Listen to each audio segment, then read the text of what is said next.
Hello बच्चों, चलो solve करते हैं question JEE main 2025 23 Jain morning shift का क्वेश्चन है and it is based on surface tension and viscosity. ये एक स्टेटमेंट बेस्ड क्वेश्चन है। दो स्टेटमेंट दिया, डिटरमाइन करना है कि कौन सा स्टेटमेंट सही है, कौन सा स्टेटमेंट फॉल्स है।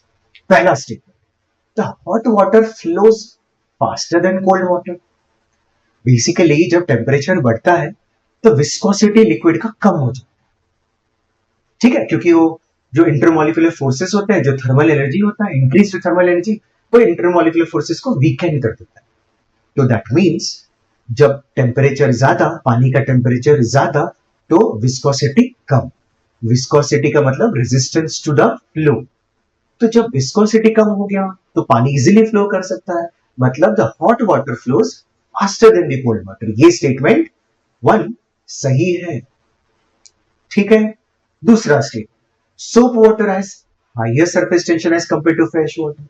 हम लोग इसको पढ़ते हैं जब हम इंप्योरिटीज ऐड करते हैं किसी लिक्विड में, तो उसका क्या इफेक्ट होता है सरफेस टेंशन को, है ना। ये हम थोड़ा थोड़ा पढ़ते हैं, soluble impurities, insoluble impurities.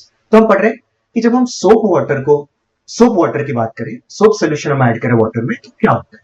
Basically आपको पता होगा कि सोप सोल्यूशन है कि एक तुमने सुना होगा हाइड्रोफोबिक, एक हाइड्रोफिलिक वाला पार्ट होता है। तो बेसिकली क्या करता है, वो वाटर मॉलिक्यूल्स को ऐसे सराउंड कर देता है, ठीक है। तो सरफेस टेंशन जो होता है ना, वो बेसिकली क्या होता है, it is due to the cohesive forces, है ना। अब जब एक वाटर मॉलिक्यूल को हमने ऐसे सरफेक्टेंट बोलते हैं ना, जब हम सोप सोल्यूशन ऐड करते हैं तो उसके जो सरफेक्टेंट होता है उसको इस तरीके से सराउंड कर देते हैं। तो बेसिकली एक वाटर मॉलिक्यूल का दूसरे वाटर मॉलिक्यूल के साथ जो अट्रैक्शन होता है, जो कोहेसिव फोर्स होता है, वो कम हो जाता है, तो सरफेस टेंशन कम हो जाता है। तो सोप सोल्यूशन का सरफेस टेंशन कम होता है, हायर नहीं होता। तो ये स्टेटमेंट फॉल्स है। तो statement 1 is true, statement 2 is false. तो we can say option 2 is the right answer. I hope आपको ये क्वेश्चन समझा। थैंक यू बच्चों।